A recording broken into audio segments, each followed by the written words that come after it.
record.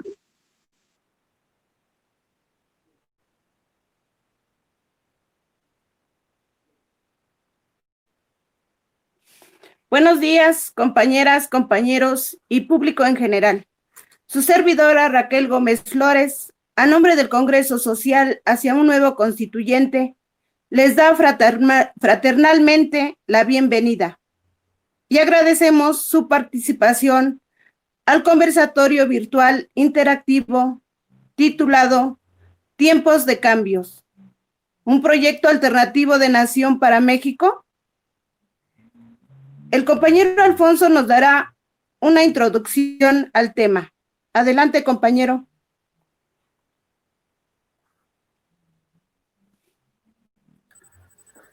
Sí, compañeros, compañeras, buenos días. Primeramente, agradecer el hecho de que estemos hoy, sábado 5 de septiembre, conectados con la mejor pretensión de abordar este tema que sin duda es muy sugerente. Es muy sugerente porque es una interrogante el hecho de que nos preguntemos si el proyecto alternativo de nación que se desarrolla para nuestro país en la actualidad con el gobierno actual es el que requerimos. Como contexto, quisiera decirles, bueno, en las últimas 5 décadas se ha venido trabajando sobre un tema que nos lleva a lograr contribuir para la conformación de un proyecto alternativo de nación.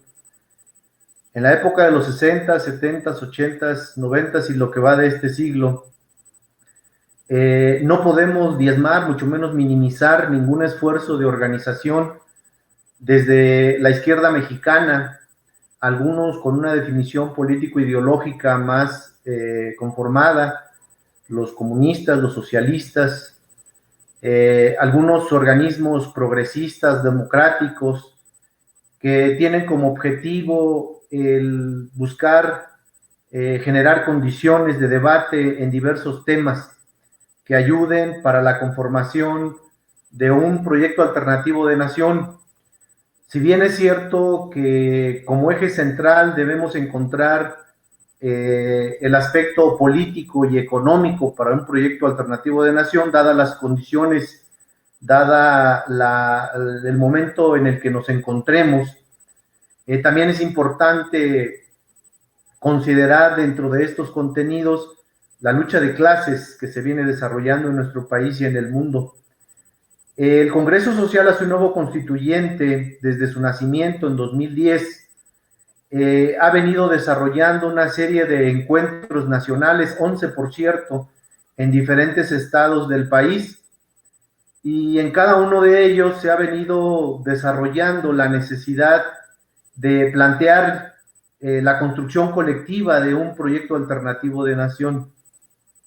Existe una gran diversidad de temas, decía yo, que son necesarios considerar en este marco. No nada más lo político y lo económico, que resultan ser la esencia, pero también hay temas importantes como el campo, la educación, temas muy particulares como el sector obrero sindical, los trabajadores, sus procesos organizativos, también el sector estudiantil, la educación. Es necesario profundizarla, desarrollarla, analizar ese sistema de competencias, cómo ha venido generando la participación en gran medida, a gran escala del sector privado, que hoy nos lleva a tener, pues bueno, muchos estudiantes que no logran ingresar en un proceso de concurso, una convocatoria abierta, amplia para todos, pero que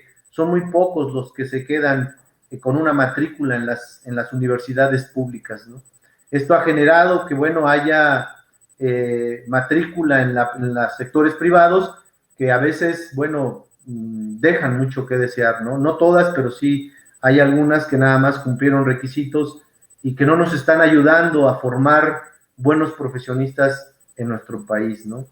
Entonces, hay muchos temas que necesariamente vamos a tener que profundizar para nosotros Es importante la coyuntura que vivimos en la actualidad y desde la mística del Congreso Social consideramos que tenemos que ir profundizando con todos los temas, con la mejor visión de que tengamos la oportunidad de poder compartir y construir desde abajo, construir con los organizados y con los no organizados un proyecto alternativo de nación, que no nada más sea palomeado por un gobierno o que sea validado por el sector empresarial. Sin duda juegan un papel importante como son los creadores de empleos, pero no los determinantes para las condiciones de trabajo y condiciones sociales en las cuales, bueno, pues todo trabajador se tiene que encontrar beneficiado, ¿no? Eso pudiéramos decir, que les agradecemos mucho que estén con nosotros. Gracias.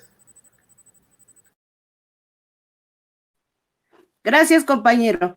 Intención nuestra con estos conversatorios es abrir el debate sobre los cambios que vienen, cómo deben o cómo deberían ser y a quién deberían o deben beneficiar. Nuestra tarea histórica como Congreso Social hacia un nuevo constituyente sigue siendo la construcción de una sociedad de mujeres y hombres libres e iguales. Entremos al conversatorio de reflexión, de crítica y de propuestas desde abajo y con los de abajo, para construir entre todos nuestro futuro.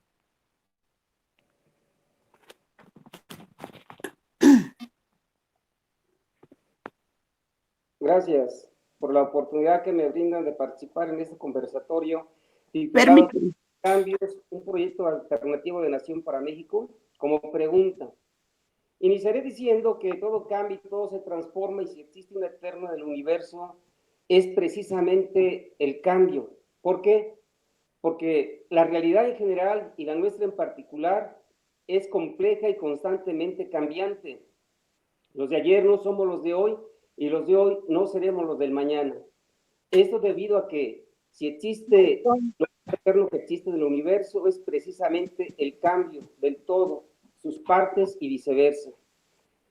Con esto lo que quiero decir es de que todo está cambiando independientemente de nuestra voluntad, y que el mundo cambia, nosotros cambiamos y todo cambia. Nos guste o no nos guste, son las leyes inexorables de la madre naturaleza. Hoy vivimos una etapa cruenta, salvaje, aterradora, porque nos aquejan a nivel global dos grandes pandemias. Una, la crisis capitalista, y otra, la famosa pandemia. Esto abre una puerta precisamente para pensar qué podemos hacer para transformar nuestra realidad. Decimos que el mundo está cambiando. El país hegemónico a nivel global, que eran los Estados Unidos de Norteamérica, han perdido hegemonía, y la han perdido por muchas cosas. Una es que han perdido productividad, sus empresas, sus grandes empresas, o muchas de sus empresas, mejor dicho, han emigrado hacia otros territorios, como es el sudeste asiático o a nuestro propio país. ¿Por qué emigran estas empresas? Pues por las diferencias salariales. Es decir, aquí se paga muy poco salario a los trabajadores por un mismo producto que es idéntico e igual que al que se produce en Estados Unidos o en Canadá o en un país industrializado, pero la ventaja comparativa de los salarios menores que se pagan en este país les permite obtener mayores ganancias. Este es un elemento que hace que la caída de Estados Unidos se dé. Es un país en su población que tiende a envejecer rápidamente, es un país que se está quedando atrasado tecnológicamente hablando, y es el país, junto con Inglaterra y otros países, desde 1982 a la fecha, han encabezado a los países con la política monetarista llamada, más conocida como neoliberal, en donde tiene varias características, pero una fundamental es de que el Estado no intervenga en la economía y que sean las fuerzas del libre mercado las que determinen los pros y los contras y ajusten el mercado. Esto ha sido una máxima que nos han vendido y que finalmente los resultados que tenemos es de que han beneficiado altamente a unas cuantas empresas, fundamentalmente a las grandes empresas transnacionales. Por otro lado, también en el mundo, desde los años 80, hay otro proyecto diferente al neoliberal, en donde, a diferencia del neoliberalismo, sí hay una intervención del Estado en la economía, hay una orientación hacia las empresas estratégicas y los resultados de estas dos economías, la neoliberal y la otra que podemos denominar, o algunos estudiosos de estos temas llaman economías social productivistas o economías mixtas, encabezada por China, China, Rusia, Vietnam, Cuba, Alemania. Es decir, hay una intervención del Estado, Corea del Sur, Laos, etcétera. Hay varios países. La diferencia está en que estas economías sí han crecido a pesar de las crisis. Han crecido en términos económicos. Y los economistas manejamos mucho el crecimiento económico. Bueno, con esto lo que queremos decir que hay dos proyectos económicos a nivel global. Uno encabezado por el neoliberalismo y otro por las economías mixtas, en donde son economías capitalistas, hay que aclararlo, pero son economías que tienen y dan una orientación a la economía, a las empresas estratégicas, y hay creación de valores de uso para resolver los problemas de la sociedad y la ganancia de los inversionistas. Déjenme decirles rápidamente que en México también tuvimos un periodo, si no de gran auge, fue un modelo económico para los demás países que se asemeja mucho a este de las economías mixtas que estamos hablando, y ese periodo se remonta a los años 30, para ser específicos, del año de 1935 a 1982. Hubo una intervención del Estado en la economía y nuestra economía creció como nunca lo había hecho. Simplemente daré algunos datos rápidamente. Uno, el salario en los años 30 creció hasta 1976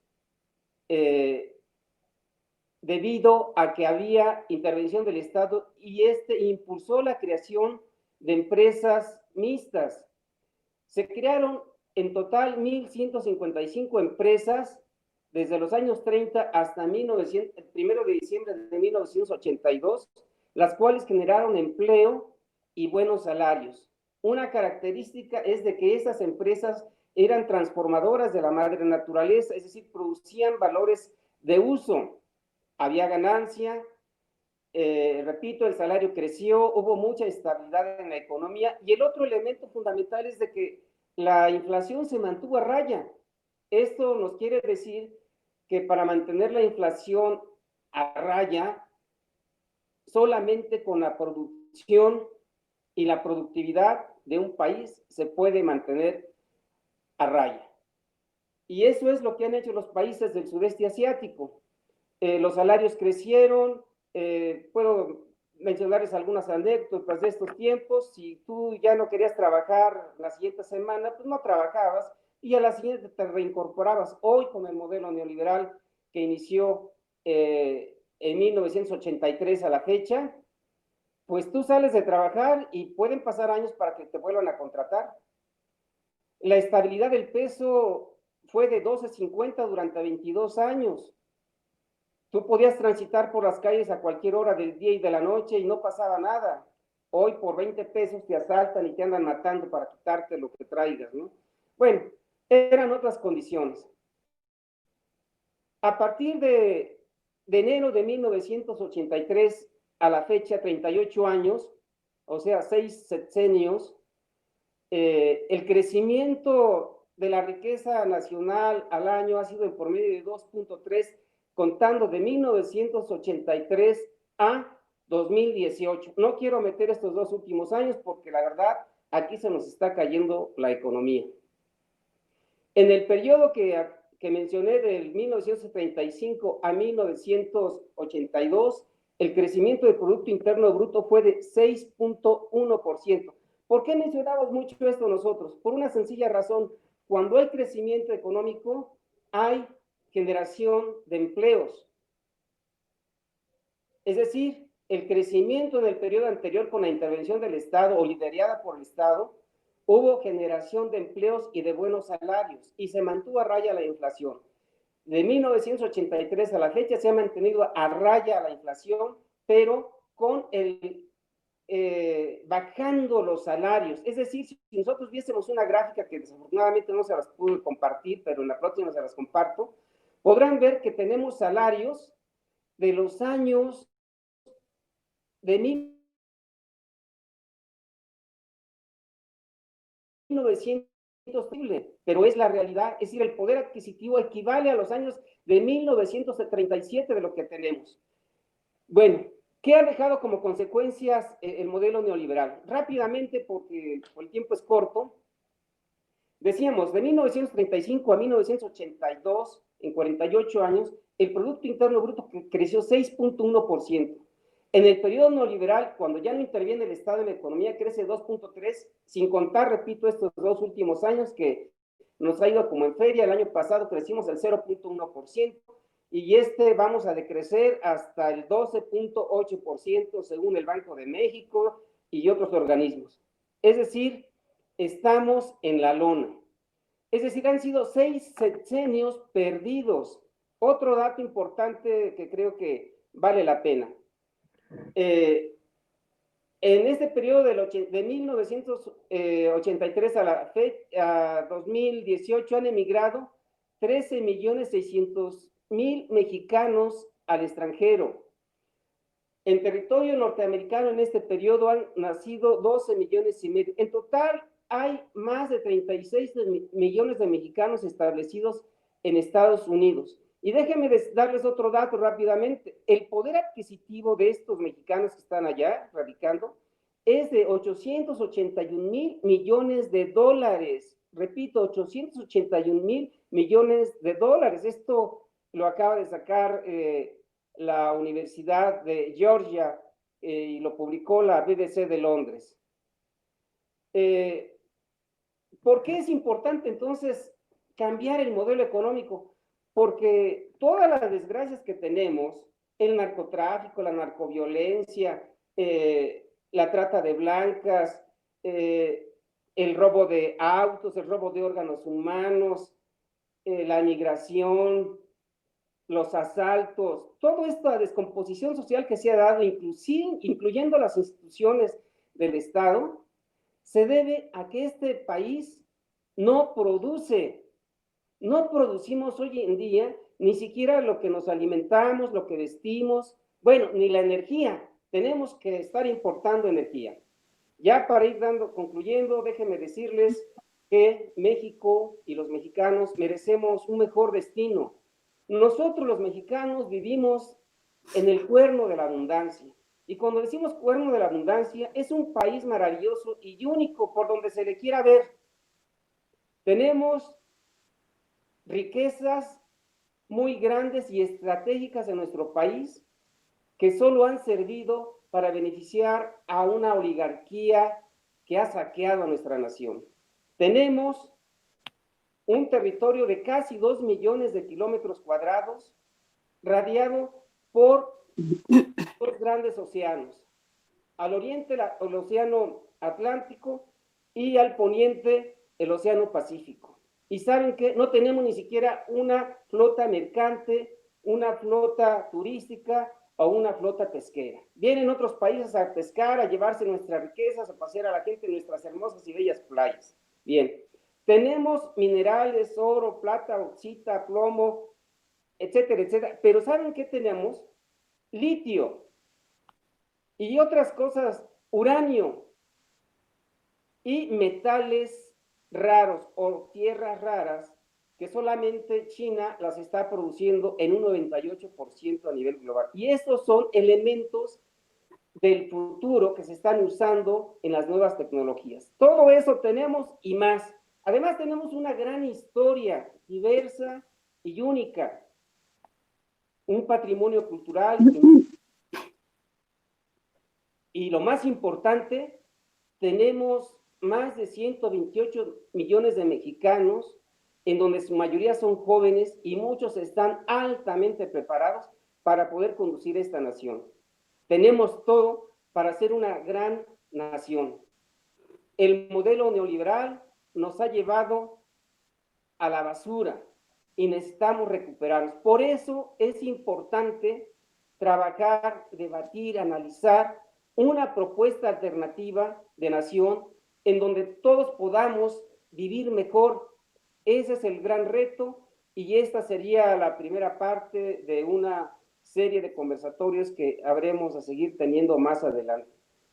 Bueno, pues por mi parte, por el tiempo que me decían que era de 10 minutos, creo que hasta ya me pasé, ahí le quisiera dejar y si hay preguntas yo con gusto podría contestar o extenderme si fuese necesario.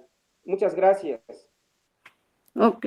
Agradecemos al primer ponente, Antonio González Abundio, licenciado en Economía por la Universidad Nacional Autónoma de México, luchador social en diversas expresiones desde hace 40 años, integrante y vocero de la Comisión Nacional del Congreso Social desde hace 10 años. A continuación le vamos a dar la voz al segundo ponente que dará continuidad al tema la necesidad de un proyecto alternativo de nación desde la mística del Congreso Social hacia un nuevo constituyente. Nuestro segundo ponente es el compañero Ismael Cano Moreno, licenciado en Economía por la Universidad Nacional Autónoma de México, luchador social desde hace 35 años, integrante de la Comisión Nacional del Congreso Social desde hace 10 años. Adelante, compañero.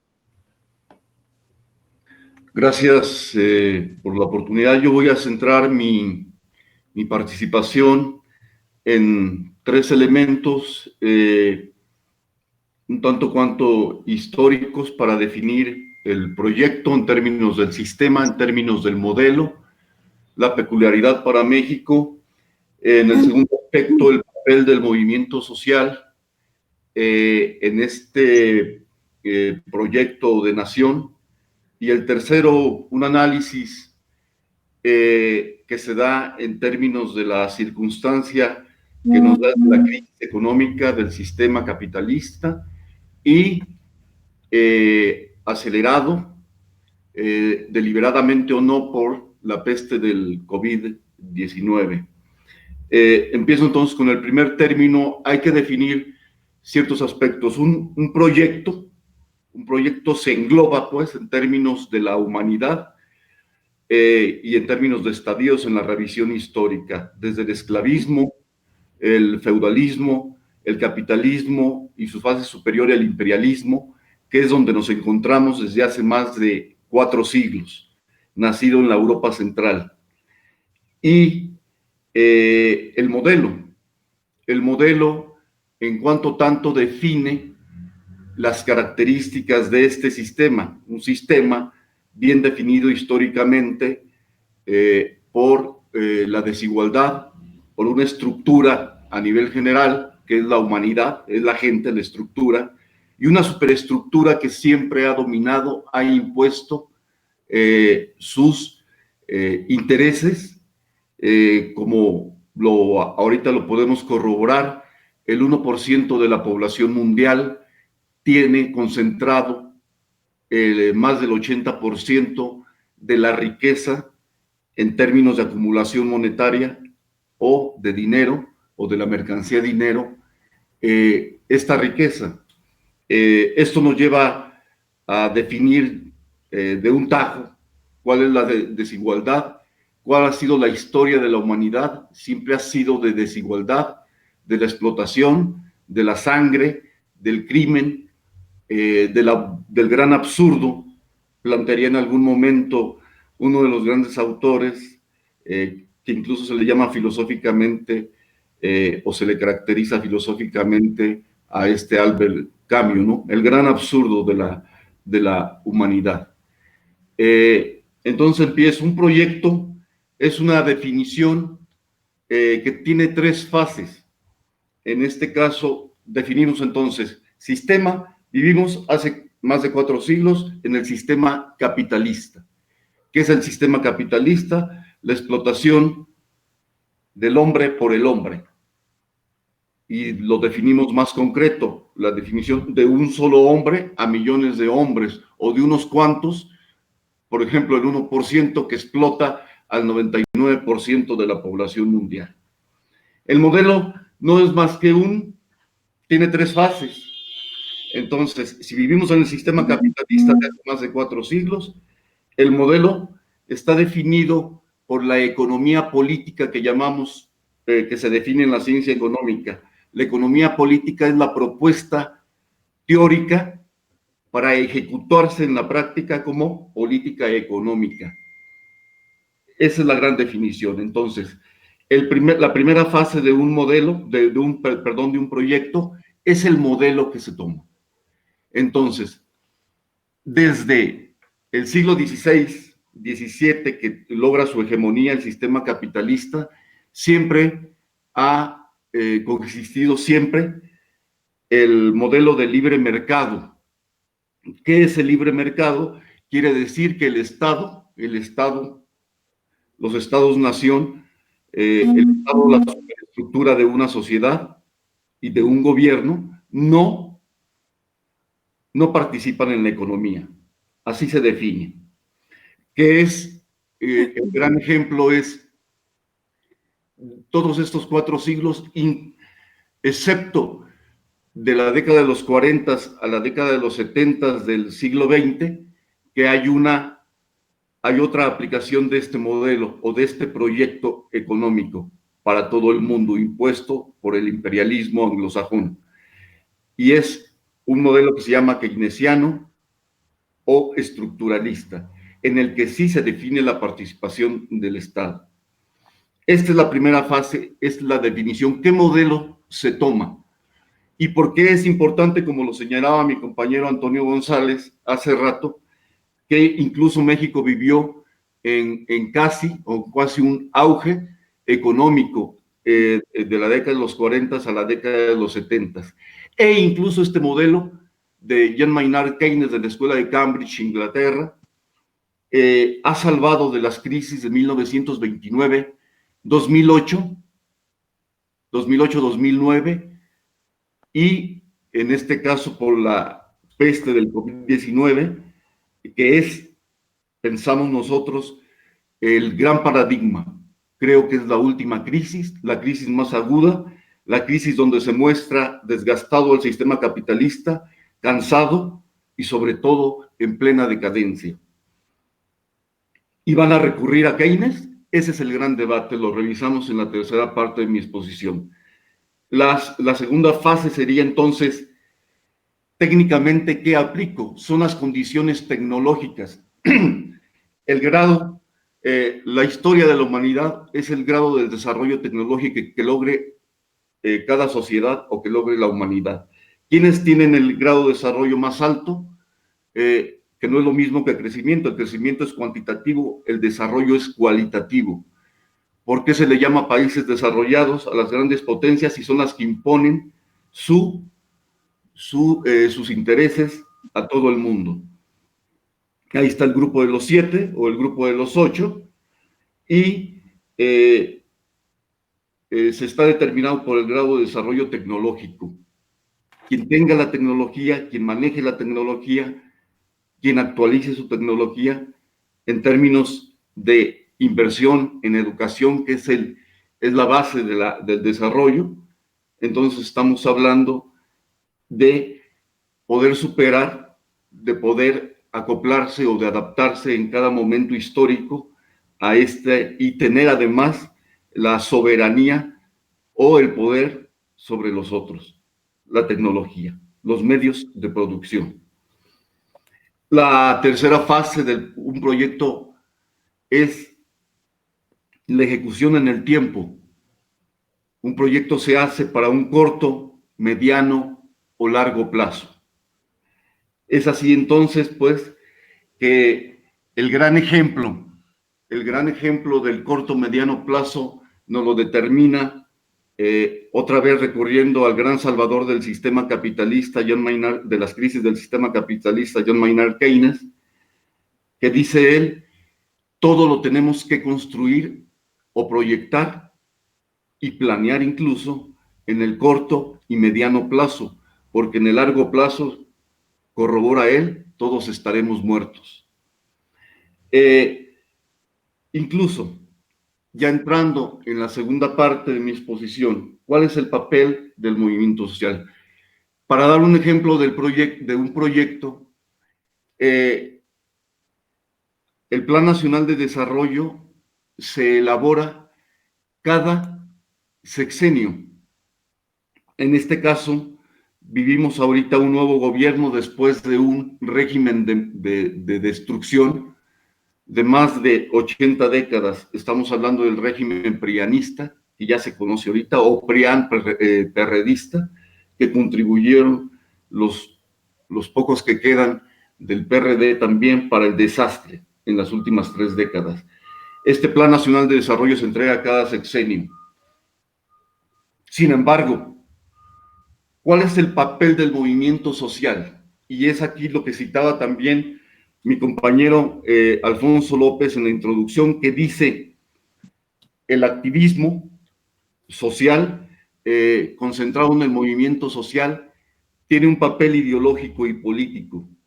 En el movimiento social está caracterizado por una corriente que dice, vayamos en nuestra proyección a otro estadio, es decir, al socialismo, comunismo, después de esta fase última del capitalismo, que lleva 4 siglos, repito, enfatizo, y en su fase superior, que es el imperialismo.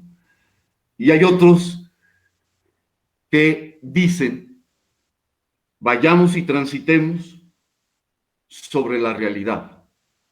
Y me parece que este es el momento en que se ha logrado en el último lustro una parte de este movimiento social que piensa en la segunda idea de transitar sobre el Estado para poder lograr un tránsito a un mejor estadio. En este caso, socializar los medios de producción, socializar la riqueza, la producción, la circulación y el mantenimiento, la detención de la riqueza en un punto de equilibrio para toda la sociedad.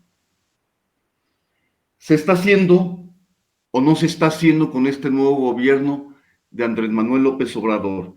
Este es el punto nodal que nos sirve después de este intento de conceptualización de parte de un servidor, es si lo está logrando o no lo está logrando, si tiene la intención o no tiene la intención el gobierno de López Obrador. En el Plan Nacional de Desarrollo no se ve la intención de ir al fondo.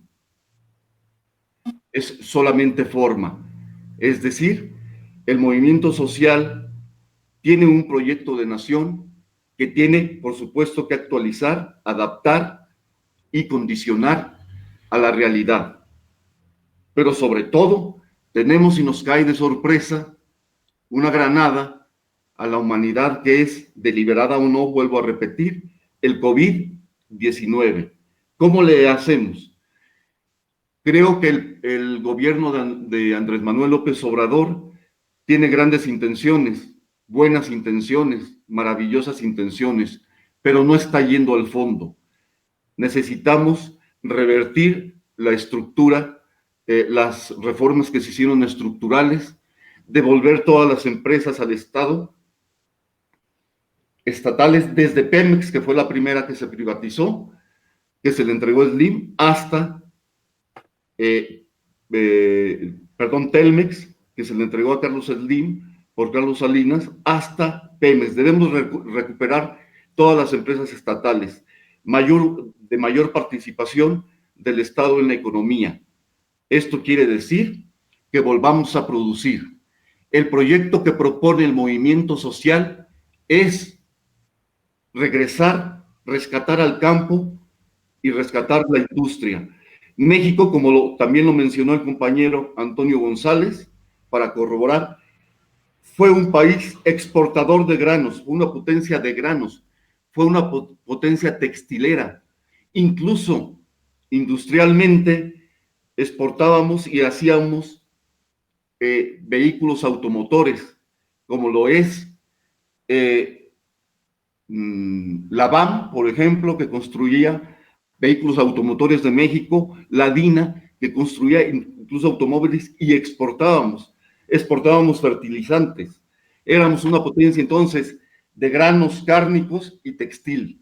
Ahora estamos importando desde hace más de una década el 70% de nuestros alimentos. La industria está desaparecida. Ese es el proyecto que tiene que actualizar y que lo tiene por lo menos desde el último lustro una parte del movimiento social. Y creo que es importante. No tenemos contacto con el Estado-gobierno, con el gobierno de López Obrador, y ese es el gran paradigma. ¿Cómo rompemos, cómo nos comunicamos? Cuando tenemos un desastre, nos dejaron el país saqueado más que en la colonia, nos dejaron a un país con hambre, con miseria y con la gran desgracia ensangrentado, un río de sangre que no cesa a partir del gobierno criminal de Felipe Calderón Hinojosa. Un ser que por más sobra decir, y con asterisco, pero hay que decirlo, nauseabundo, acomplejado, un mitómano, un ser que se pelea con su propia camisa. A ese tipo le debemos un desastre, y sobre todo a los gobiernos panistas y al último priista de Peña Nieto, les debemos el saqueo más grande en toda la historia de la sociedad mexicana. Más que en la colonia, se habla incluso numéricamente o cuantitativamente de un saqueo de 10 veces más que en la colonia, lo que hicieron los neoliberales en los últimos 30, 35 años de gobiernos, de 2 generaciones de neoliberales. ¿Qué hacemos? ¿Cómo proyectamos a este país? El punto nodal es regresar y recuperar al sector primario, el campo, y al sector secundario. Sin ello, y revertir las reformas estructurales, regresar a las empresas estatales. Sin ello no podemos recuperar el empleo, sin ello no podemos recuperar las condiciones de equilibrio y distribución de la riqueza. Sin ello no podemos ponernos a ritmo, incluso en el gran debate y en la lucha encarnizada por la hegemonía mundial. Es una lucha a muerte. En la última crisis, es evidente la última crisis del capitalismo. ¿Cuál va a ser el resultado? Ese es el paradigma. La lucha entre, como lo mencionó también mi compañero Antonio González, la lucha por la hegemonía mundial entre Occidente, que es el actual imperio anglosajón, Estados Unidos, Inglaterra, y la potencia en ciernes, que es China y Rusia. ¿Cuál va a ser el resultado? ¿Cómo nos debe de tomar a nosotros? Tenemos un país en la lona, como dijo Toño, tenemos un país en desastre, tenemos una crisis prácticamente en el filo del precipicio, de no actuar inmediatamente, de no proyectar en conjunto con la sociedad, como lo prometió este gobierno, este nuevo gobierno, de no proyectar de inmediato en conjunto con la sociedad, con el movimiento social que tiene un proyecto de nación, que tiene propuestas, de no hacerlo. Estamos entonces enfrentándonos al final espantoso, espeluznante, de una sociedad que incluso cuenta con una de las más grandes riquezas en todos los aspectos de biodiversidad y de riquezas materiales, naturales, que han explotado solo unos cuantos. Si esto no lo logramos hacer, si no logramos conectar al gobierno de Andrés Manuel López Obrador y no logramos conectar con la mayoría de la sociedad, que nosotros tenemos un proyecto de nación, que tenemos propuestas, que trabajamos en ellas, entonces no estamos logrando el objetivo del movimiento social. No estamos logrando ni el objetivo ideológico ni el objetivo político. Es esto, tenemos entonces para el movimiento social la gran tarea de romper el gran paradigma de la unidad. Y solo con la unidad podemos hacer valer y obligar al gobierno, obligar al Estado a que considere la propuesta del proyecto de nación, que le llaman incluso proyecto alternativo de nación los compañeros del movimiento social. Esto es lo principal y creo que en esto debemos insistir, en esto debemos de trabajar, en actualizar la realidad, en actualizarnos con la realidad a nivel internacional, pero sobre todo ponernos a ritmo con esta es sobre todo lograr un equilibrio, una unidad, un contacto y un diálogo y un acuerdo y un pacto de Estado soberano. Ese es el gran reto de la sociedad mexicana en uno de sus momentos más críticos de la historia contemporánea y creo que de toda su historia. Es cuanto, gracias. Gracias, compañero Ismael Cano. Otro objetivo es el generar mecanismos de participación política, pasando por lo social, lo económico, lo político, lo científico y lo cultural, para transformar nuestra realidad, buscando mecanismos de participación en la política nacional desde donde nos encontramos. Por otro lado, pedimos disculpas a los seguidores de Facebook, ya que hemos tenido problemas técnicos que esperamos resolver a la brevedad.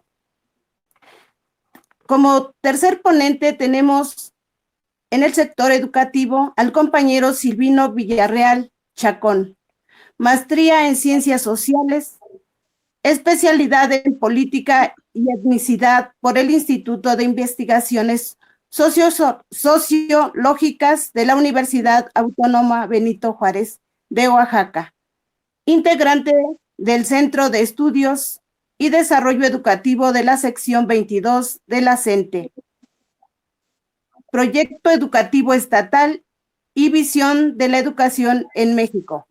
Su participación será por 15 minutos. Le damos la voz al compañero. Gracias, Raquel. Sí. Voy a ver si entra bien el audio. ¿Me escucha si hay bien? alguna dificultad. Perfecto. Pues le quiero agradecer a la invitación que le hicieron a la sección 22 para incorporarse a abrir el debate sobre los cambios que vienen. Mi participación la voy a centrar en la temática Visión de la Educación en México y Proyecto Educativo Estatal, con una pregunta central, ¿no? ¿Qué tenemos en la educación en el actual contexto de emergencia sanitaria? Esa es la pregunta central. Y la voy a dividir en dos partes. En la primera, me voy a ubicar en los grandes problemas que tenemos en la actualidad a partir de este contexto de emergencia sanitaria. Y en la segunda parte voy a ubicarme en el proyecto alternativo que tenemos en nuestra entidad oaxaqueña. En esas dos partes me voy a ubicar. En la primera, el compañero Alfonso, que fue el que hizo la introducción, cuando habló que hay temas que discutir, que tienen que ver con lo político, con lo económico, con la lucha de clases, pues en realidad en educación llegan estos problemas, ¿no? Y un primer problema que se tiene es la desigualdad social, ¿no? Vista educativamente, principalmente en infraestructura en las escuelas y en la brecha digital. Esta desigualdad las escuelas ya las tenían, pero la emergencia sanitaria las hizo todavía mucho más visibles, ¿no? ¿Qué significa esto, no? Pues al querer implementar un programa Aprende en Casa 1, pues para el caso de Oaxaca hay una terrible brecha digital, ¿no? no tienen un aparato de computación, no tienen conectividad, no hay luz eléctrica, y en los centros educativos no hay agua, no hay sanitarios, entonces allá está un problema. Un segundo problema es que la SEP tiene una estructura pesada en la toma de decisiones, ¿no? ¿Qué significa esto? Una estructura autoritaria, pero también esto ya existía, hoy únicamente se hizo más visible. ¿Cuáles son los rasgos de esta estructura pesada? Imagínense en un país diverso, se tiene una propuesta estandarizada, ¿no? En un modelo educativo empresarial que ya se tenía. Entonces, este modelo educativo empresarial pone énfasis a un currículum estandarizado, pone énfasis a una pedagogía estandarizada, por supuesto, a un examen estandarizado. Esto se reflejó en la actualidad, se hizo todavía mucho más visible. Se dejó pasar esa oportunidad que tuvo la SEP, primero, de recuperar la experiencia de todos los maestros y maestras en la República. Hay experiencias enormes. Se dejó pasar esa oportunidad y se dijo con Aprende en Casa 1, que fue de marzo a julio, lo único que tenemos que hacer es intentar mover la escuela a la casa, para que se instalara allá en la cocina, en el comedor, en un cuarto, en donde fuera. Y ponerle atención a los contenidos. ¿Qué generó el Aprende en Casa 1? ¿No? Generó, pues, tensiones en la familia. ¿Por qué tensiones en la familia? Porque los padres de familia, pues, mucho más preocupados en cómo llevar el sustento económico, cómo llevar la alimentación, ¿no? Tensiones en la familia porque no tenían cómo conectarse. Tensiones en la familia porque había dificultades para acompañar a los niños y a las niñas a trabajar los trabajos que les enviaban, ¿no? Eso generó el Aprende en Casa 1. Pero también fue muy visible esta concepción que ha tenido la SEP sobre los maestros y maestras, ¿no? Mirarlos como técnicos de la educación, ¿no? O sea, aquel maestro, maestra, que únicamente va a reproducir un programa que se le da. Pero ahorita el agregado, ¿no? Técnicos de la educación digitales, ¿no? Ese es el agregado, ¿no? Esta concepción se ve muy clara, ¿no? En el Aprende en Casa 2, que ya es el planteamiento híbrido, ¿qué encontramos? El ingrediente adicional, el convenio con las televisoras, ¿no? Eso es lo que encontramos. Y llevamos 2 semanas, y lo que ha generado estas 2 semanas de los programas en televisión, pues niños que tienen dificultad para encontrar el canal, una programación que se repite del Aprende en Casa 1, eso es lo que encontramos, ¿no? Entonces se sigue viendo en esta concepción de aprendizaje híbrido, se sigue viendo al maestro como un técnico digital. De esta estructura pesada, autoritaria de la SEP en esta emergencia sanitaria, no se movió, salió con la suya, dijo, los contenidos van estandarizados en un país muy diverso, va a seguir viendo al docente como un técnico de la educación. ¿Cuál es la zona de riesgo que nosotros vemos, ¿no? En la zona de riesgo que nosotros vemos a futuro, es que le abren las puertas primero a los gigantes digitales que ven a la educación como parte de su desarrollo de negocios.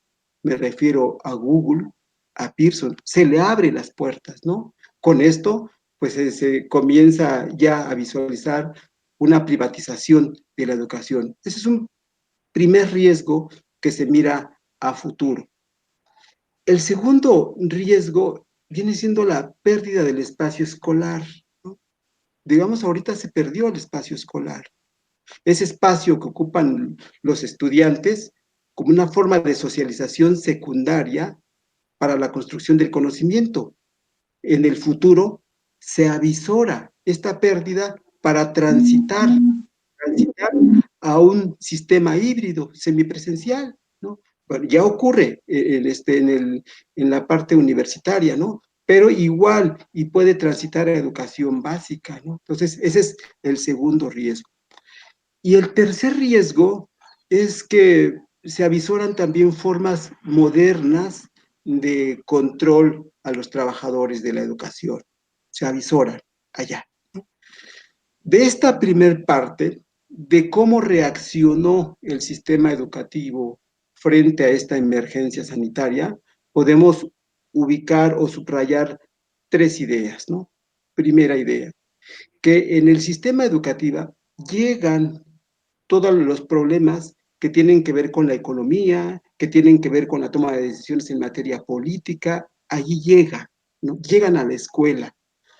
Segundo, que la SEP sigue manteniendo su tradición autoritaria para reproducir únicamente un currículum, sin tomar en cuenta que la emergencia sanitaria ha deteriorado el desarrollo y el deterioro mental en los mismos estudiantes y en los padres de familia. O sea, no interesa el acompañamiento humano, lo que interesa es el contenido.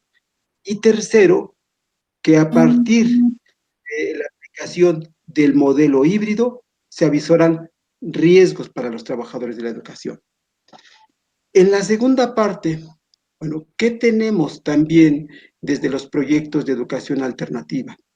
Para el caso de Oaxaca, pues tenemos una entidad diversa, 17 grupos etnolingüísticos, y tenemos un proyecto de educación alternativa que tiene tres características esenciales, ¿no? Primero, es un proyecto que se ha construido colectivamente a lo largo de 25, 30 años que se lleva como movimiento. Por lo tanto, es un proyecto que recupera las experiencias de los maestros y maestras de los distintos niveles educativos.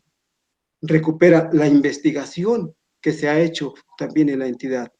Segunda característica, recupera la comunalidad como una forma de vida, ¿no? En Oaxaca tenemos una forma muy singular de ver, sentir y entender el mundo. Esto recupera, ¿no? Y en esta recuperación de la forma de vida, desde Oaxaca nosotros decimos que a los conocimientos universales hay que ponerles un piso, ¿no? Y el piso está esos conocimientos que están en las comunidades, ¿no? Esas formas de vivir que están en las comunidades. Hay que ponerles un piso, porque de esa manera ayudamos a los estudiantes a que entiendan otros mundos, pero a partir de su mundo, ¿no? Ayudamos a los estudiantes a que desarrollen un pensamiento crítico, pero a partir de lo que tienen. Y una tercera característica es que sea pertinente culturalmente, ¿no? O sea, que no únicamente pensemos que una cultura u otra cultura es mejor, sino que son distintas, pero sí se requiere el respeto a la diversidad cultural. ¿Cómo reaccionamos en esta emergencia sanitaria? Primero, desde el colectivo de los maestros y maestras en las distintas escuelas, se partió de decir, tenemos que reconocer que tenemos tres adversidades, una adversidad sanitaria, una adversidad económica y una adversidad educativa, tres adversidades, ¿no? Y frente a esas tres adversidades, tenemos que sobreponernos a la adversidad. Y la única manera de sobreponernos es en colectivo, ¿no? Así es que pensemos colectivamente como maestras y maestros, ¿no? Generemos confianza entre los maestros y maestras para enfrentar estas adversidades. Segundo, se dijo, recuperemos la experiencia que se tuvo en el Aprende en Casa 1, la experiencia de maestros y maestras de marzo a julio. Recuperemos esa experiencia, eso es muy importante. Tercero, establezcamos vínculos con los padres de familia. con los padres de familia. Primero, con los padres de familia de la escuela, pero también con los padres de familia que tienen que ver en la comunidad, ¿no? O en la población, en el barrio, o en la colonia, también establecer vínculos. Y establezcamos vínculos también con las autoridades sanitarias, el centro de salud, la clínica. Un dato importante, en México solo hay un registro de un congreso de higiene y salud por allá de 1883, el único. Y uno dice, ¿cómo es posible que en México dos instituciones, ¿no? Una que cuida la biología de los estudiantes y otra que acompaña el crecimiento humano de los estudiantes, no hayan tenido cercanía? Entonces, acercar el vínculo con las autoridades sanitarias. Y cuarto, se dijo, a ver, no podemos únicamente entrar como nivel educativo. Así es que si en el barrio está una primaria, el preescolar y la secundaria, tenemos que organizarnos y tenemos que ir juntos. Segundo, se planteó el armar el proyecto para la emergencia sanitaria, ¿no? Armar el proyecto. Por supuesto, este proyecto tiene su origen en cómo se ha venido trabajando con los estudiantes. ¿Cuáles fueron los subrayados? Primero, pongámosle atención al acompañamiento humano de los estudiantes. ¿Qué significa ese acompañamiento humano? Primero, significa que el estudiante de preescolar, primaria, educación básica, pues está viviendo también esta crisis sanitaria, ¿no? Y tiene temores, por supuesto que tiene temores. Entonces hay que acompañarlo humanamente, hay que darle seguridad, hay que darle confianza. Segundo, hay que ponerle atención al cuidado, ¿no? De su salud, al cuidado de su biología. Tercero, los conocimientos que se vayan a seleccionar tienen que ver con lo básico, ¿no? Con lo básico, de tal manera que no se sature a los estudiantes, ¿no? Y que además estos conocimientos tengan relación entre sí, ¿no? Que tenga relación lo que vas a ver de la naturaleza, con lo que vas a ver de la historia, con lo que vas a ver de matemáticas, con lo que vas a ver de ciencias, que tenga relación, ¿no? Que tenga relación con lo que vas a ver de la recreación, que es en educación física. El siguiente elemento fue, para acercar a los estudiantes, hay que generar proximidad pedagógica, ¿no? Para acompañar pedagógicamente a los estudiantes. La tecnología por sí sola no genera proximidad pedagógica. La televisión por sí sola no genera proximidad pedagógica. Quien genera proximidad pedagógica únicamente son los maestros y maestras, porque tienen empatía y además porque acompañan humanamente a los estudiantes. También se planteó, a ver, en la evaluación, que sea una carpeta donde se le llame un libro de vida, ¿no? De tal manera que allá en ese generando con los estudiantes, para que cuando se llegue a las actividades presenciales, ¿no? Estos libros de vida pues formen parte de ese encuentro de acompañamiento humano que tuvo el maestro y la maestra con los estudiantes. Y finalmente se le puso atención a cómo necesitamos acompañar formativamente a los compañeros y a las compañeras. Primero se planteó una fase estatal donde se incorporó toda la estructura pedagógica del movimiento democrático de trabajadores de la educación. Y decimos toda la estructura pedagógica porque tiene que ver con supervisores, asesores técnicos pedagógicos. Esa fue la primera parte. En la segunda fase fue con las supervisiones, con los directores y con los maestros. Y en la tercera fase fue la recuperación de la experiencia que tienen los maestros ya por grados en el caso de educación primaria, por asignaturas en el caso de educación secundaria.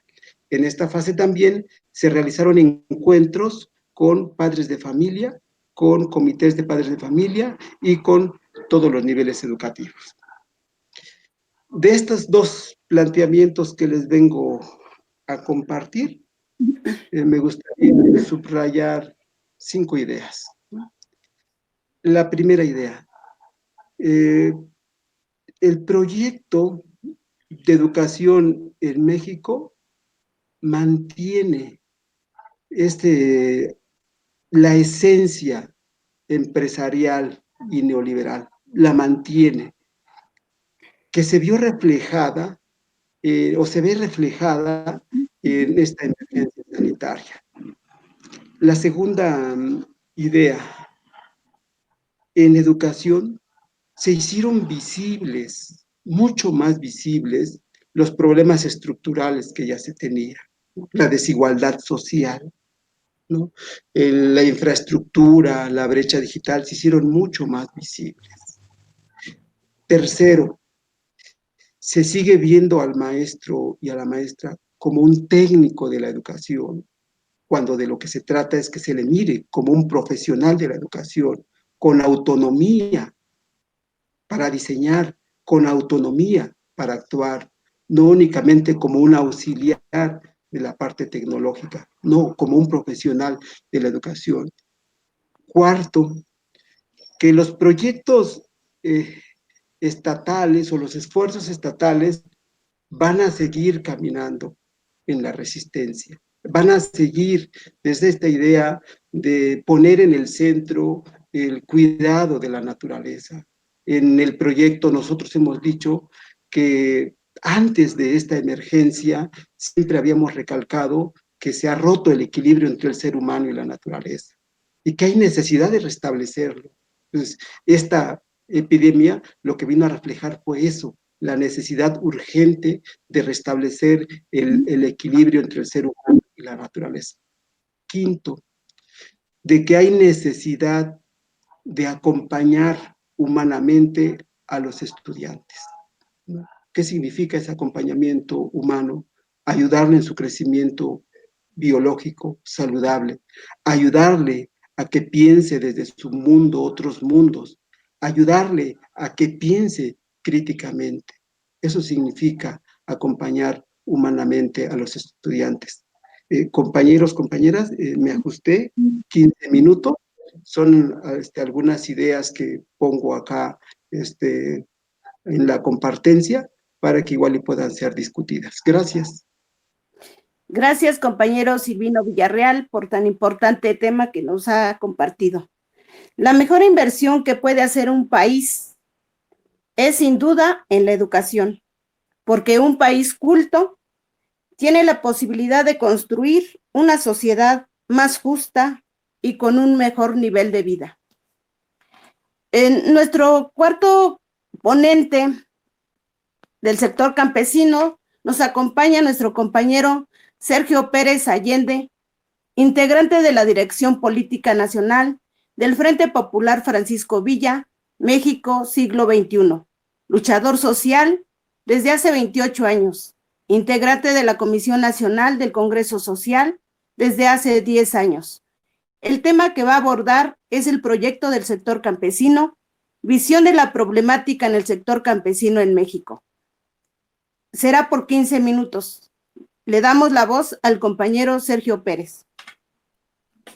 Gracias, compañera Raquel, por presentarnos y darnos la oportunidad de estar presentes aquí en este conversatorio. Y sobre todo, darles un saludo por parte de nuestro compañero Eduardo Navarro Padilla, bueno, un saludo de parte de él. Y sobre todo también un reconocimiento a los organizadores, ¿no? En la comisión técnica y a todos los participantes que están en este momento. Bueno, mi participación va a ser la siguiente. La quiero dividir en 3 partes. Lo que es el sector campesino actualmente, con algunos antecedentes, el gobierno actual, la llamada cuarta T, y bueno, el asunto internacional, que también hay una influencia en este sentido en todo lo que estamos trabajando y haciendo en nuestro país. Bueno, miren, compañeros, la necesidad de la unidad y lograr el objetivo y solventar todo lo que es nuestras reivindicaciones, hemos tratado de buscar espacios para poder desarrollarlos en los temas específicos y en algunos a largo plazo y a corto plazo, etcétera, compañeros. Esto comienza en el Consejo de Organismos Rurales y Pesqueros, donde la organización fue comisionada para buscar un espacio con todo el movimiento social. En ese momento fue el FASO, bueno, se decía FASO Información, y pues bueno, nosotros planteábamos que teníamos que no estar encerrados nada más en un círculo, viéndonos y trabajando, que es muy bueno también, ¿no? Tampoco no puedo decir que no, y ver lo que puede desarrollar, pero también hay otros espacios, el educativo que acabamos de escuchar, están los de los compañeros profesores, independientemente de eso, siempre yo les planteaba, digo, es que necesitamos nutrirnos de conocimientos de datos, situación actual, actualizaciones y todo este asunto. Y también lo que era, pues bueno, lo que es la relación con también otras organizaciones, igual también, igualmente. Y así fue como comenzó la historia y comenzó este asunto que les voy a platicar. Y en ese sentido, pues bueno, ahí desarrollamos lo que estamos planteando aquí, las circunstancias, necesidades, proyectos y toda esta parte, y compartirlas. No fue fácil, compañeros, ¿eh? Porque cada quien se encierra en un espacio de específico. Cada quien, por ejemplo, los obreros, el social, el educativo, cada quien tiene también sus problemas y tiene sus dinámicas.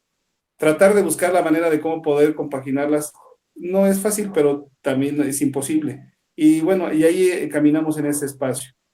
Pero bueno, pero también nos hemos enfrentado a muchas situaciones específicas, por ejemplo, en el momento no es lo mismo de hace 20, 30 años que lo que está ahorita. Y la necesidad de la actualización, pues se va dando con el trayecto de la lucha. Pero bueno, miren, y uno de la situación que aprendimos en ese sentido, que es el fortalecimiento de la unidad. El fortalecimiento de la unidad, independientemente de todo lo que uno piense, uno pueda desarrollar, que todo es importante, ¿eh? Todo conocimiento suma en ese sentido. Entonces creemos que ahí en esa parte enfocamos todas nuestras baterías en el FASU y en el Congreso Social, no se diga especialmente, ahí también, que es parte del FASU, en el Encuentro Nacional de Dirigentes y en la UNT. Y ahí bueno, vimos que ahí era la opción para poder ver este asunto. Y eso lo llevamos con los compañeros en este momento donde esta expresión ahora se llama El campo es de todos, el Congreso Agrario Permanente, el Plan Ayala siglo XXI. Compañeros, son expresiones que a lo mejor no se acercan, pero tienen presente también sus necesidades. Se les lleva la información, lo analizan, se les plantean las mesas, se desarrollan específicamente que se hace todo con consenso, ¿eh? Nada de que alguien dice más y todo este asunto. Y en ese sentido, creemos también que hemos tenido unas dificultades específicas actuales, por ejemplo, la pandemia. También tenemos que tener un análisis preciso de cómo hacerlo ahí, porque se cierran todas las opciones presenciales y tenemos que optar de una manera alterna, que es el asunto que es virtual, ¿no? Pero también adaptarse, pues bueno, tenemos que hacerlo, si no nos vamos a extinguir en ese sentido. También hay que ver que también existe la represión. La represión en el campo es una situación muy grave también para nosotros. La represión, también la inseguridad, igual, exactamente en las comunidades, también es otro factor que nos está determinando el avance en ese sentido. Pero aquí quiero tocar un poco el asunto, porque, bueno, todos decimos que en el gobierno actual y que le echan la culpa al pasado y al presente también hay que analizarlo y todo ese aspecto. Nosotros hemos considerado en esa parte que también en el partido, en el poder ahorita actualmente hay infiltrados, hay un lado oscuro que también está defendiendo los intereses de esos terratenientes, de esos caciques, de esos ahí en el campo, voy a especificarme, ¿no? En ese aspecto. Y nosotros también hemos enfocado las baterías de denunciarlos también, porque ahora también hay la posibilidad de poderlo hacer. En los gobiernos anteriores no lo podíamos. Pues todos estaban coludidos, policías, ministerios, caciques, traidores, entreguistas, todos estaban de ese lado. Pero ahora es un poco diferente. No quiero decir que estoy defendiendo, yo lo veo porque ahí en Oaxaca, en la Sierra Norte, ahí en Yavecía, pues ahí ya podemos entrar de una manera diferente porque antes no podía ser así. Pero bueno, es un tema que podría tocarse de otra forma. Entonces nosotros en esa parte, pues lo hacemos, ¿no? En este momento tenemos persecución política a nuestro compañero presidente de la organización en esa parte y tenemos encarcelamientos y presos políticos en Chiapas, y en Oaxaca y en Veracruz. Pero bueno, ese sería otro tema, pero yo los menciono como ejemplos que también estamos viviendo. Sabemos que el costo en ese sentido de haber votado nosotros como organización por un proyecto nuevo, un proyecto que puede ser construido en ese sentido por todos nosotros, pues bueno, ahí está, y lo asumimos y seguimos adelante. Aquí también podemos ver, también considero en esta parte del sector campesino, que ahí existe un proyecto alternativo de nación, que es el tema que estamos tratando. Miren, ahí yo creo que este asunto es permanente. Se ponen las mesas del sector campesino y decimos, no, nomás porque ya se terminó de escribir hoy y ya mañana no hay nada, no. Se está volviendo a reciclar, se está volviendo nuevas circunstancias, no sé qué vengan mañana, pero tenemos que estar preparados en ese aspecto y poderlo desarrollar en ese sentido. Pero miren, aquí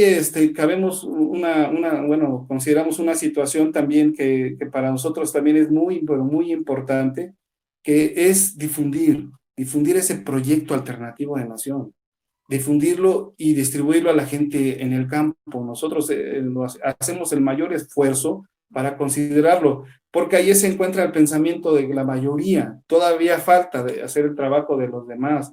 Se les comenta, se les explica. Hay gente que no sabe leer, hay gente que sí medio que sabe leer y otra gente que no estudia. Ahí es el impacto donde ahorita el profe nos dio una clase de cómo poder entender este asunto en las tres adversidades que mencionan, ¿no? Y que ahorita el asunto de la transmisión ahorita específica de las teles y la internet no genera una proximidad pedagógica. Ahí los profes cuentan mucho, ¿eh? Bueno, bastante en ese sentido y coincidimos en esa parte. Quiero dejar hacer una pauta e irme al segundo, que es la cuarta T, ¿no? En la cuarta T lo que también está influyendo bastantísimo, pues es lo que estamos viviendo en este momento. Nosotros consideramos, bueno, como organización, que el AMLO tiene un conocimiento de lo que está pasando en el país, por eso está en el poder, es inteligente, sabe las cosas que están desarrollando y cómo tomar las pausas y los tiempos. Ese conocimiento, desafortunadamente, lo está usando en base a la popularidad. Él lo menciona que hay un 70% de la población que está desarrollando su trabajo, lo que está desarrollando su proyecto alternativo de nación, porque lo tienen un plan nacional de desarrollo que ese rato mencionó nuestro compañero Ismael Cano. Están preparados, pero desafortunadamente hay nada más una sola persona que puede dirigir eso. Y lo otro, que él lo usa donde lo considera necesario. Allí está el asunto. Cierra la cortina y no abre a demás expresiones, no abre a lo demás que puede ayudar en ese asunto, los que estamos viviendo. Es que a lo mejor comprender todo lo de un país lo puede tener claro nada más en una visión general, pero la objetividad no la abre. No abre a decir al sector obrero, a ver, señores, vean este asunto y todo un tema es un mundo. A ver, al sector campesino, vean este asunto y también es otro mundo. Y si hay alguien, y si él lo quiere abrir, hay asesores que dicen todo lo contrario, que vamos bien y que vamos caminando bien en esta nueva economía, que una vez yo les comentaba a algunos compañeros, pero bueno, su economía es la de ellos, pero aquí hay otra en la que estamos considerando y acaban de decir el profe Toño y el profe Ismael en ese sentido. Y ahí también yo creo que detiene muchas cosas, porque miren, detiene un avance que podría haber sido y aprovechado, de que, bueno, a lo mejor nos escuchan, pero a lo mejor no nada más nos atienden, buenas intenciones, pero hasta ahí nada más llega. Debe de haber un fondo de nosotros, pero ahí tenemos que jugar el papel nosotros, de incidir, construir y empujar en todo como movimiento ese proyecto de ellos, porque también no está alejado de la gente pobre. Bueno, si yo digo, le digo a uno de los compañeros del sector campesino, ¿dónde nos vamos? Me preguntan dónde vamos. ni modo que les diga que nos vayamos al PRI, al PAN y al PRD. Ellos se enfocan a lo que dice él, primero los pobres. ¿Qué puedo comentar ahí? Puedo argumentar. Tengo que orientar y tengo que ayudar a que decirle de qué forma. Ese es el asunto. En ese sentido, yo continúo en esta parte de la cuarta T. Hay compañeros del sector campesino, si tienen cargos muy importantes, en el Senado y en la Cámara de Diputados y en el partido de Morena. Yo ahí le digo, en ese sentido, están amoldados a lo que el gobierno, a la cuarta T proyecta. Ya ven alguna situación, caminamos en marchas, estuvimos en plantones, ahí y nos recibían como si fuéramos gente, pues que no, de veras, nos humillaban en pocas palabras. No creo que se les haya olvidado, lo saben, pero están apegados ahorita estos señores, estos compañeros, bueno, compañeros, son compañeros, pues, pero ahorita ideológicamente están amoldados en otra situación, están ahí. Hay que incidirlos, hay que decirles, hay que expresarlos, pero bueno, eso es algo que ya mencioné anteriormente y lo comento ahorita en esa parte. También voy a pasar a la tercera parte, que también está influyendo mucho y que también explica muchas cosas que estamos sucediendo y que por qué decimos, ¿por qué no avanza? ¿Por qué no hace? ¿Por qué no? Si hemos luchado y todo este rollo. Pero también hay una situación que el país está amarrado de alguna forma por los tratados internacionales. Y eso es uno de los tratados que nos ha perjudicado en el campo, como no tienen idea, es el TECMEC. Antes fue el otro, pero ahorita está actualizado con este. Yo una vez comentaba con un compañero de Michoacán, le digo, oye, compa, ¿cómo van? Y todo eso. Mira, Sergio, hay una situación aquí. El 40% de Michoacán está concesionado a algunas empresas, en su mayoría canadienses. ¡Qué bárbaro! Mi estado está en ese sentido. ¿Cómo nos desatoramos? ¿Cómo quitamos ese peso de encima? Pues bueno, vamos y nos quejamos en el gobierno estatal, vamos al gobierno, al Senado, vamos a la Cámara de Diputados, venimos a la presidencia y todo este asunto. Pero es un tratado que ya está amarrado por la herencia que nos dejó, lo que decía el profe Ismael, es una herencia que ya nos dejaron nefasta, de esos personajes que están más decirlos, pero esa herencia ya está presente. Y entonces ya está firmada, ya está en ese asunto. Pero también no podemos quedarnos con los brazos cruzados. Hay que seguirle batallando en ese aspecto. Lo otro son las concesiones que se han dado al territorio y a que ha desplazado a la gente y que también ha provocado una represión y asesinato de alguna gente. ¿Esto qué quiere decir? No sé si ustedes en las noticias escucharon que el puerto de Veracruz fue concesionado por otros 50 años más en el periodo que pasó, y nombrarlo me da ganas de hacerlo, no les voy a dar publicidad, pero ustedes saben. Y también el puerto de Manzanillo, igual, ahí esos lugares entra mucha mercancía de otros países y en otros lugares que entre el comercio entre otros países específicamente, pero ahí también sale mucho producto del campo, mucho producto en ese asunto. Y entonces también ahí está el asunto de que, pues bueno, ahí está la afectación ahí en ese sentido. Y pues el gobierno hace un llamado, hace una mención, lo pone ahí en la mesa, lo informa y todo eso, pero esperemos que haga algo para que esto se termine, ¿no? Y que pueda pasar a manos de nosotros, pues de los mexicanos, y que nuestros productos, como en el campo, puedan salir de una manera más fluida y en ese sentido. Aquí sí quiero hacer un hincapié. Las exportaciones que hacen, y se mencionan mucho en los medios de comunicación, que somos un país muy productivo y que estamos importando, pero nada más son algunas específicas, que es el aguacate, que es la cerveza, el tequila, el mezcal, o no sé, otros productos. No está generalizado en la producción que es interna, ¿no? A lo que es el traspatio, a lo que es la parte que es importante para una economía. Hace rato decía el profe Toño, no producimos los insumos, no somos autosuficientes, y esa es una problemática en el campo. ¿Por qué? Porque miren, si nosotros vamos ajustando eso, vamos a darle una especie de fortalecimiento a la economía. No soy economista, pero puede ser una aportación que puede influir para que vayas de un bienestar a la gente. Miren, aquí en el campo, cuando usted produce nuez, produce algún producto, pues ya reditúa en la familia para algo y le conviene para poder seguir impulsando más. Aquí sí puedo tocar aquí un punto. Aquí a lo mejor regreso en la otra política de la cuarta T. Aquí el problema es el asistencialismo. Nada más está dedicado a esa parte, a la proyección de que a lo mejor en esa política puede ayudarnos en ese sentido, pero no es así. Ayuda en una forma, tampoco puedo decir que no es negativo. Ayuda de alguna forma para dar empleos y todo este asunto, pero no ayuda al fondo que queremos. Yo voy a una comunidad y dice, ¿qué creen que voy a hacer este proyecto? Voy a construir esto, voy a hacer esto. Está bien, pero hay que hacerlo con nuestros recursos o la cooperación o lo que se pueda hacer. Pero no es un apoyo que pueda decirle, te enseño, te doy, pero para que produzcas, no para que nada más vivas nada más un rato, un momento, ¿no? Y ahí están las críticas de todo lo que han dado en ese aspecto. Entonces, ahí esta parte que estamos sometidos en la situación internacional también denota algo que también ha perjudicado mucho en este asunto, que también es la defensa del territorio. La defensa del territorio es muy importante.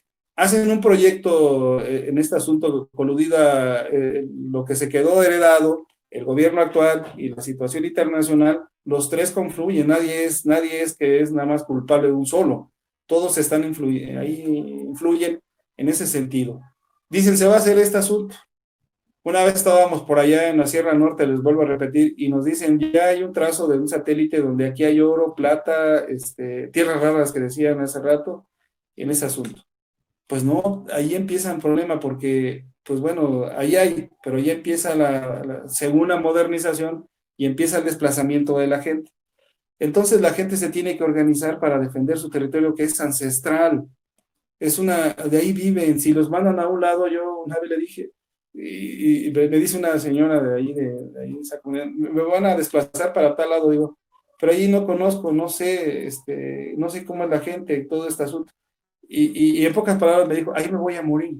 Mejor me muero aquí, donde yo nací, crecí y fueron todos mis ancestros, pues. Y en ese sentido yo creo que ahí esa parte considero que también debe de ser contemplada y es muy afectada en ese asunto la situación campesina. De los tres resumo algo también que puede servirnos y que yo creo que es un punto que tenemos que fortalecer y afortunadamente se hacen estas aportaciones en los espacios que les mencioné hace rato, UNT, FASU y ENADI, que es el rescate, ahora sí es un rescate de la soberanía alimentaria. Aquí les voy a hacer un comentario. Hace tiempo ahí en la UAM, cuando estuve estudiando ahí una carrera agropecuaria, producción animal y específicamente en el sector campesino, ahí en esa parte, llegó un inglés que comentaba él que pues estaba estudiando, dice, pueden llevarme a una comunidad de Miskid o de algún lado donde puedan haber, donde se use el arado. Sí, está bien. Y bueno, la idea también era de nosotros, era compartir lo que él piensa, porque es una persona que ya pasó por este asunto en el sector. Ellos ya fueron industrializados, creo, ahorita les voy a comentar cuántas veces. Él decía, es que allá en Inglaterra, nuestro país ya fue súper explotado en ese asunto en el campo. Ya es estéril la tierra, pero nosotros queremos tener un antecedente de cómo era un arado, qué le echaban, cómo camina la gente, qué come y todo. Algo sociológico, ¿no? En ese aspecto. Y él decía una situación, nosotros ya agotamos esto, ya vamos por otro 100 años de adelanto, pues, digamos, ¿no? En ese sentido, ya sacando cuentas, porque la revolución industrial cuánto tiene y este asunto, y bueno, aquí los profes a lo mejor tienen algún dato más preciso en ese aspecto y pueden darnos números, ¿no? Como académicos. Pero él decía, mira, en esa parte, nosotros respaldamos dos cosas. Y yo le pregunté cuál, la soberanía alimentaria. La soberanía alimentaria es la columna vertebral en este momento de Inglaterra. Se cierra la cortina y lo que se necesite de otro país, de Bélgica, Holanda o lo que sea, nada más lo necesario. Nadie debe de influir entre nosotros para ver lo que debes de hacer y que debes de meter esto, que quién sabe qué, que todo este asunto y que pierdas eso. No. Se pierde la autoridad, se pierde todo este asunto. Es enseñanza que dijo en su momento. se me quedó muy grabada y es un reflejo de lo que estamos viviendo aquí. Soberanía alimentaria, principalmente un banco de semillas, un banco donde nos pueda ayudar para poder producir algunas cuestiones importantes, darnos ahora sí, fájense bueno, casi me dice, fájense los pantalones y ciérrenla, y no permitan que otros influyan y digan lo que tengan que hacer. ¿Qué les pasa? ¿O va a venir alguien que venga y les defienda? Por eso, vuelvo a regresar otra vez, por eso da coraje, me dio tanto coraje en ese momento, y digo ahora, lo expreso cuando estamos en unas reuniones entre todos nosotros, no contra mis compañeros, al contrario, para darles esa nota y decirles, vamos a unirnos, compas, porque esto nos están dando en la torre estas políticas y tenemos que salir adelante, no ya por a lo mejor por nosotros también, ¿no? Pero por las nuevas generaciones, dejarles una herencia en ese aspecto. Bueno, ese rescate de la soberanía, promueve algo que también es específico y que viene de la mano, que es lo de la defensa del territorio que mencioné hace rato. Eso también es otra de las cuestiones importantes que tenemos que tener presentes para que nosotros podamos tener un país que merecemos. Si nosotros no queremos un país que no merecemos, ahí está lo que está pasando. Entonces yo creo que ahí, en ese sentido del sector campesinos, a la gente se les dice, se les explica, es que yo quiero asistencialismo, sí, está perfecto, pero no lo es todo, no lo es todo, compañero. Usted tiene que luchar por su territorio, tiene que luchar por su gente, por su soberanía alimentaria, y ahí se les va inculcando, compañeros, este asunto. Desafortunadamente a lo mejor también hay quien dice, no, nada más que nos den y que aquí vivamos bien, unos ratos, unos días y todo eso. Y hay gente de este tipo, pues. Y por ello nos catalogan a todos, pero en general. No es así. Compañero Sergio, si va concluyendo, de favor, gracias. Ahí voy en ese sentido. Gracias, compañera. Entonces yo creo que aquí yo más concluyendo en ese aspecto, yo considero que bueno que está este conversatorio, que no sea el único, que continúen más conversatorios más adelante y que sean de temas específicos, ¿no? De los tres que mencioné, a lo mejor hay el que domina bien esto y nos podrá ayudar para poder desarrollar alguna, yo le decía a los compañeros del Congreso Social, algo que nos nutra en elementos, números, para poder nosotros proyectar lo que yo dije hace rato. Llegar con un compañero campesino y decirle, mire, compa, es que a ver, vea usted esta gráfica, sí está bien, no la entiendo, pero bueno, mire, compa, por eso se está luchando. Hay alguien que sí lo entiende, no nada más a lo mejor usted no, pero hay otros que hemos desarrollado el trabajo. Es una tarea muy ardua en el campo para poder desarrollar esa parte. Y bueno, termino con algo que leí y le presenté, yo creo, ayer a unos compas del Congreso Social y me da gusto decirlo, pues, que es algo que dice Gramsci, ¿no? Aquí Gramsci dice, nunca perder su serenidad de análisis y su capacidad para encontrar el lado positivo de los acontecimientos, tanto como en las dificultades, errores y peligros, que en la lucha se presentan en los que quieren transformar una sociedad caduca en otra donde impera la razón y la justicia. Yo concluyo con esa parte de un libro que bueno, compartí en ese momento, estaba yo buscando por ahí alguna información y lo dejo en ese sentido. Pues bueno, compañeros, me dio mucho gusto estar con ustedes, estar presentes en este conversatorio. Espero que pueda haber dado algunos datos, pues, y si no, y como les vuelvo a repetir, pues vamos a seguir comunicados y trabajando conjuntamente en ese aspecto. Gracias, compañeros. Muchas gracias, compañero Sergio. Un país que no produce sus propios alimentos, que no tiene soberanía alimenticia, es un país que no tiene futuro.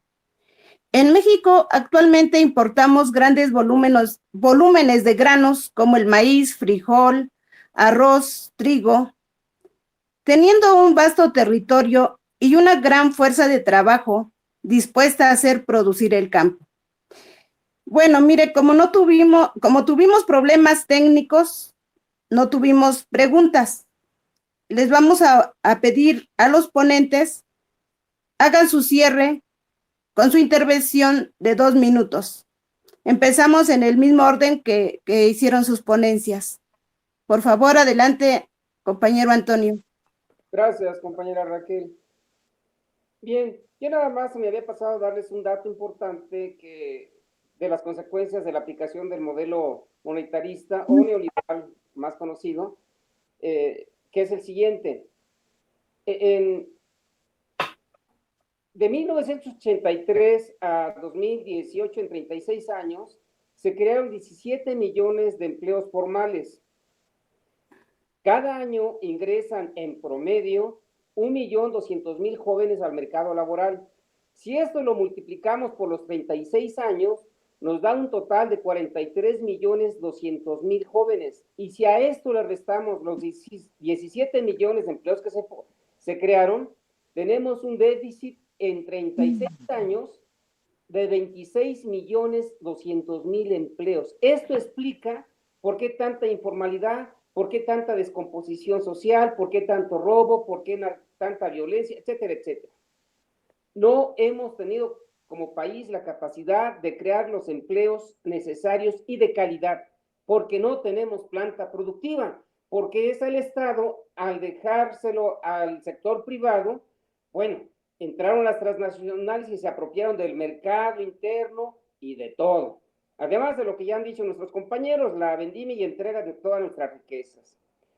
2. Hasta la fecha, ningún país en la historia se ha industrializado o salido del subdesarrollo con políticas neoliberales. Está el caso de Alemania, el caso de Inglaterra, el caso de Corea, el caso de Corea del Sur, el caso de los propios Estados Unidos. O sea, que no nos vengan con el cuento de que el neoliberalismo es la jauja. Todo lo que tenemos como resultados, como hechos concretos, es una alta concentración de la riqueza y millones en la pobreza, en el desempleo, en la informalidad. Y lo peor es que tenemos a millones de jóvenes sin futuro porque este modelo y estos gobernantes se les ha negado la posibilidad de crear condiciones materiales para que tengan educación y trabajo. No hay esa disposición ni de este régimen ni de los anteriores. Por eso decimos que es importante entrar al análisis y debate seguramente de las propuestas de un modelo alternativo de nación que dé coherencia y salida a los de abajo, a los que siempre nos han jodido. Muchas gracias y hasta la próxima. Adelante, compañero Cano. Gracias. Creo que el gran reto del movimiento social en este momento es, y el paradigma lo enfatizo, la unidad política, no ideológica. Es estricta y meramente política. Nada más para actualizar un dato que mencionamos el compañero Antonio y yo hace rato en nuestras exposiciones. Un último dato que da Alfredo Jalife Rame, el analista político internacional.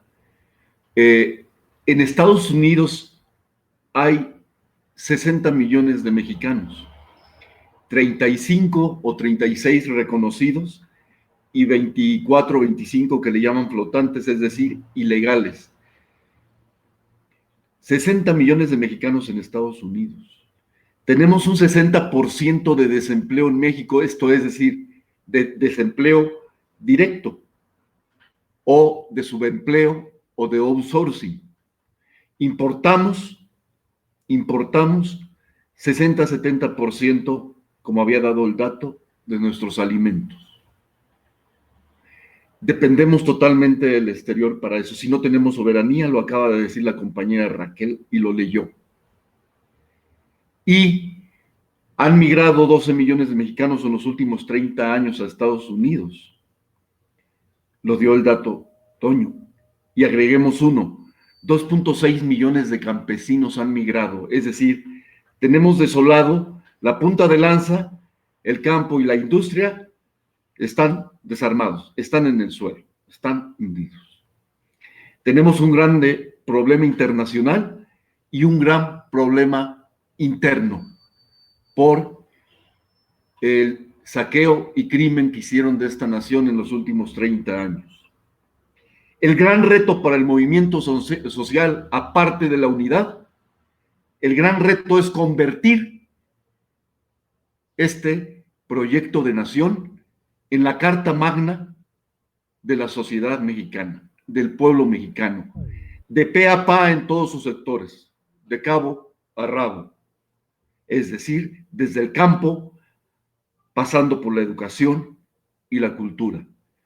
No hay, pues, subsistencia si no comenzamos de nuevo y si no le arrebatamos este pacto soberano al gobierno actual. Es la gran oportunidad y la tenemos que aprovechar y tenemos que convencer, y para convencer debemos de tener autoridad, y esa autoridad única y solamente viene por la unidad del movimiento social, la unidad política, no ideológica. Es cuanto, compañeros. Le damos la voz al compañero Silvino Villarreal. Gracias, Raquel. 3 ideas. La primera, en los próximos años se avecina en educación básica que estudiantes no van a poder continuar sus estudios, principalmente de secundaria a bachillerato, y hay un registro para este año. Y se van a seguir incrementando en los siguientes años, producto de la desigualdad social. Curiosamente, los que no van a continuar sus estudios tienen el mismo rostro en los hijos e hijas de trabajadores, en los hijos e hijas de amas de casa, en los hijos e hijas de indígenas, tienen el mismo rostro. Es decir, esta emergencia sanitaria lo que vino a hacer únicamente fue a recrudecer la realidad que nosotros vivimos.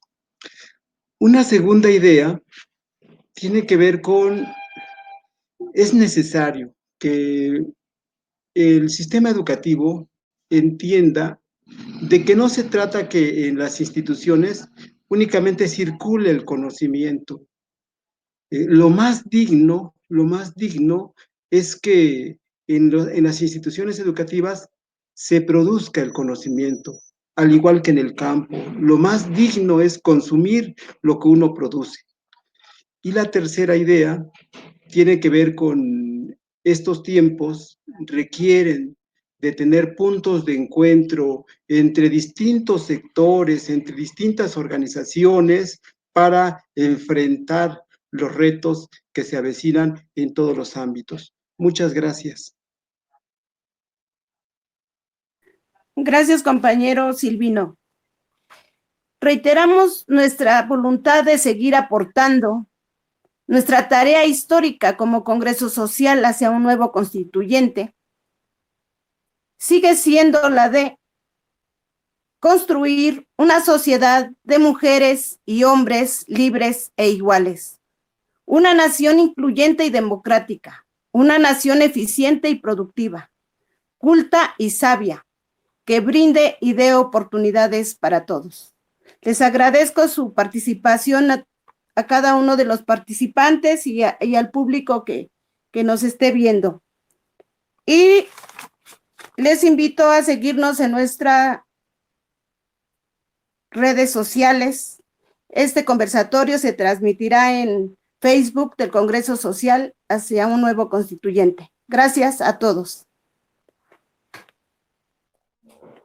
Creo que falté yo, compañera Raquel. Perdón, sí. Discúlpame, compañero Sergio. Adelante.